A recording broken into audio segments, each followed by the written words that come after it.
పాటు నిల్వ చేసుకునే ఏవైనా చట్నీలు ఉంటాయి కదండి, మామిడి చట్నీ కానీ లేదా నిమ్మకాయ చట్నీ, లేదా కొన్ని రోజుల పాటు ఇలా చట్నీని పెట్టుకున్నప్పుడు క్యాప్ను పెట్టేసామనుకోండి, దాని చుట్టూ కూడా చట్నీ అంటుకొని నల్లగా తయారవుతుంది. అప్పుడు స్పూన్ కూడా చాలా నల్లగా ఉంటుందండి.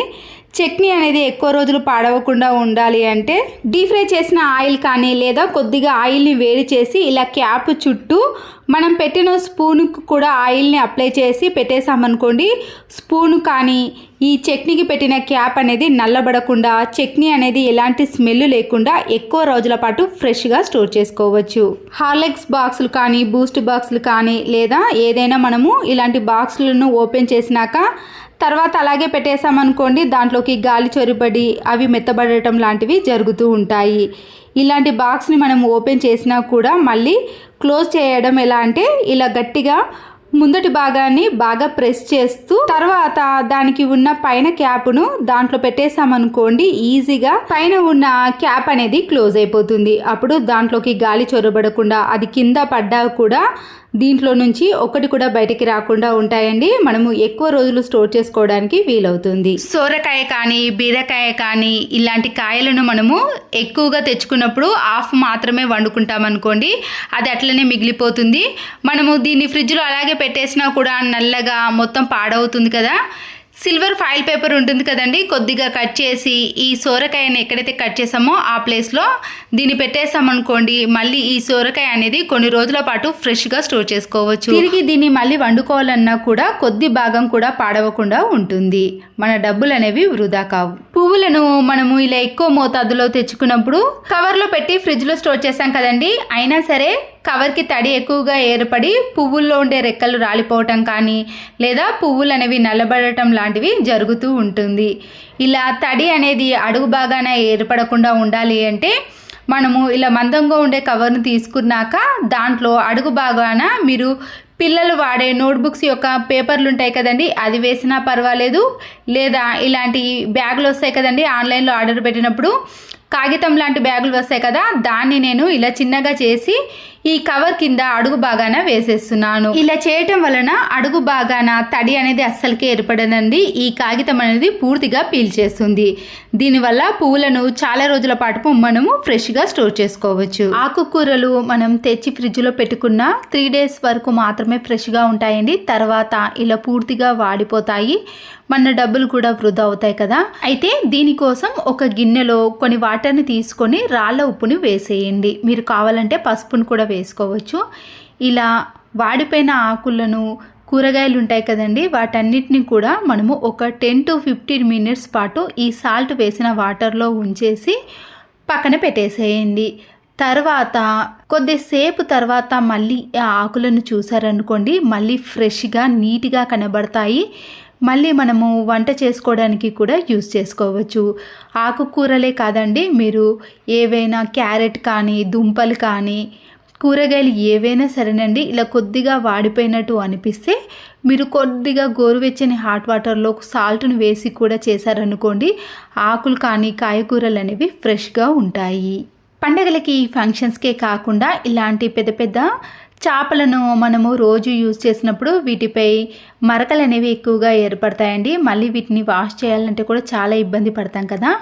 ముందుగా ఇలాంటి పెద్ద పెద్ద చేపలు మనము వాష్ చేసేటప్పుడు వాటి ఫోల్డింగ్ ఉంటుంది కదండి, ఆ ఫోల్డింగ్లో వీటిని మడత పెట్టేసేయండి. ఎంత చిన్నగా మడత పెట్టుకున్నా సరేనండి, అలా ఫోల్డింగ్లో మడత పెట్టుకున్నాక కొన్ని వాటర్లో మీరు సర్ఫ్ ఎక్సెల్ కానీ వాషింగ్ మిషన్లో వేసే లిక్విడ్ని వేసుకొని, నేనైతే ఇక్కడ లైజాల్ని కూడా కొద్దిగా వేస్తున్నానండి. మీరు కావాలంటే స్మెల్ కోసం కంఫర్ట్ని కానీ మీరు ఏదైనా వేసుకోవచ్చు.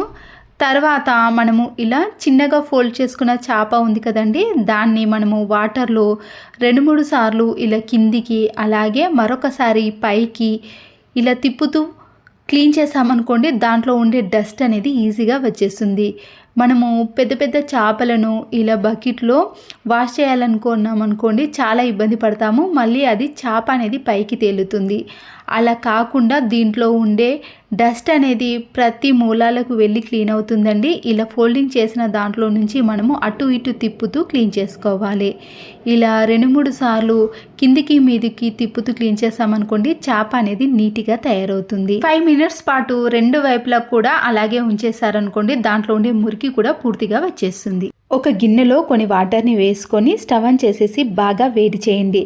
ఇలా బాగా మరుగుతున్నప్పుడు మీరు వండుకోవాలనుకుంటున్న పప్పులు ఉంటాయి కదండి, వాటన్నిటిని కూడా ఈ వాటర్లో వేసేయండి. ఇలా వేయటం వలన పప్పు అనేది మనము నానబెట్టాల్సిన అవసరము ఉండదు, చాలా త్వరగా ఉడికిపోతుంది. మనకి దీంతోపాటు గ్యాస్ ఆదా అవుతుంది, పప్పు కూడా సగం వరకు ఉడికిపోతుందండి.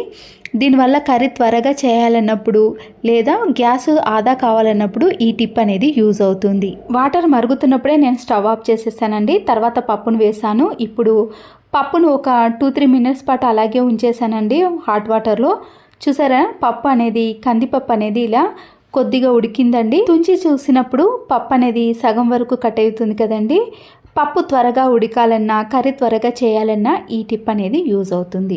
పెద్ద పెద్ద బ్లాంకెట్స్ ఉంటాయండి, మనము ఎక్కడికైనా తీసుకెళ్ళాలన్నప్పుడు లేదా మనము సెల్ఫ్లో కానీ కబోర్డ్స్లో కానీ సర్దుకోవాలన్నప్పుడు స్పేస్ అనేది చాలా ఎక్కువగా తీసుకుంటుందండి. మనము ఎక్కువగా ఇలాంటి బట్టలను మడత పెట్టేసేటప్పుడు దగ్గరికి మడత పెట్టి వాడని బెల్టులు ఉంటాయి కదండి, చిన్నపిల్లలే కానీ పెద్ద పిల్లలు ఏవైనా సరే బెల్టులను తీసుకొని ఇలాంటి బ్లాంకెట్స్కి పెట్టేసేయండి. అప్పుడు బ్లాంకెట్ అనేది ఫోల్డ్ చేసాం కాబట్టి ఆ ఫోల్డ్ అనేది అస్సలకే వెళ్ళదండి.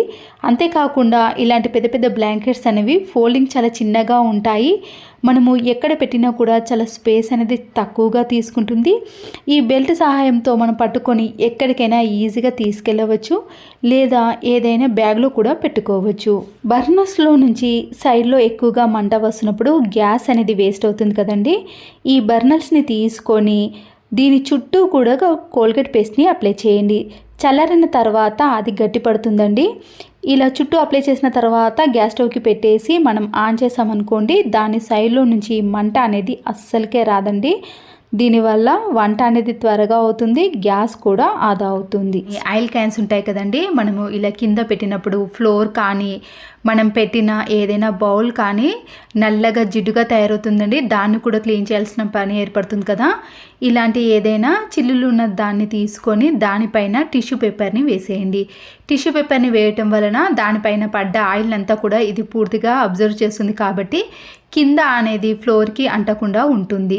ఇలా ఆయిల్ క్యాన్ని పెట్టేసిన తర్వాత మనకి ఆయిల్ వేసినప్పుడు కూడా ఇలా బాటిల్లోకి కొద్దిగా కిందికి జారుతుంది కదండి, అప్పుడు మనము క్లీన్ చేయాల్సిన పని కూడా ఏర్పడుతుంది.